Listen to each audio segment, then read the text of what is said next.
Winco fight to keep a family together. You can't keep leaving your kids alone. Won't you leave her be, brother? I'm not your brother. She's with me, Chuck. All right, I want everybody to put hands on the ball right now. A shipment of deadly drugs hits the streets. 4 kids are dead from this. It's 6 dead, Henry, and it's solely narcotics operation. And Goldblum tangles with a brutal narcotics officer. You keep your nose... Except when you learned he was terribly sick. His work will live because it was so good. Unfortunately, he no longer does, but his memory will. Ray Fitzgerald was 55 when he died this morning after a long illness. Clark Booth, another friend, remembers the kind of unforgettable guy he was.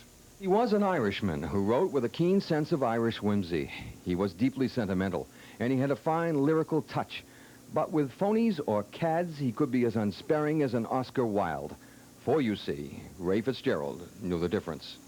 He wasn't a real reporter, killer, get the story on the air, in the paper type guy. He was an observer. He looked at life and the people and the games, and found humor and enjoyment and reflections about day-to-day living inside them that I think made him unique as a columnist. His dad was a professional ball player, and Ray himself was good enough to pitch some fast semi-pro ball as a youth. He graduated from Notre Dame, wrote 12 years for the Springfield Union, and then published his own newspaper in his hometown of Westfield. I think he was never caught up in the acclaim that came his way, and he remained truly humble, not false modesty, truly humble all of his life. He was self-deprecating, he made everybody laugh, and I think he was a model for us about a way of how to deal with the pressure. He came to the Globe in 1966, graduating to the columnist role upon the death of Harold Kaiser. It was his lilting sense of the language that made him a writer's writer, and it was his gentle sense of humor that most captivated his readers. I think the personality of the man came through in the writing of the column. If you read his column regularly, you felt you knew Ray Fitzgerald.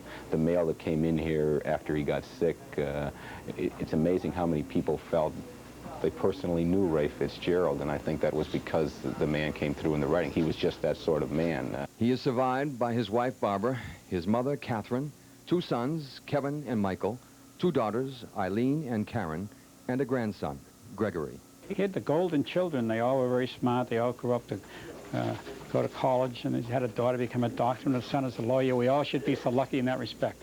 But I think that wonderful family, and with his wife, gave him, kept his priorities in focus.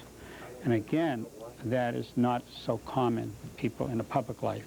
I'm going to miss his writing a lot, but I'm going to miss him a lot more as a friend. He knew how to whistle through the terrors, I suppose. I don't know. He just, you know, and he could spot phonies, and he was just a nice man. Ray Fitzgerald knew so well that the world is not a nice place, but he understood even better that the best means of dealing with it are a sense of humor and a sense of honor. He will be remembered well by all of his readers, and he will never be forgotten by all of his friends. This is Clark Booth reporting.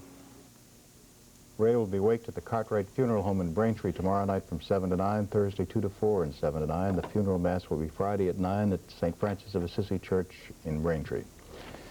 That's it, Chet. Okay, we'll be back with more right after this. Hey, what's with the sour?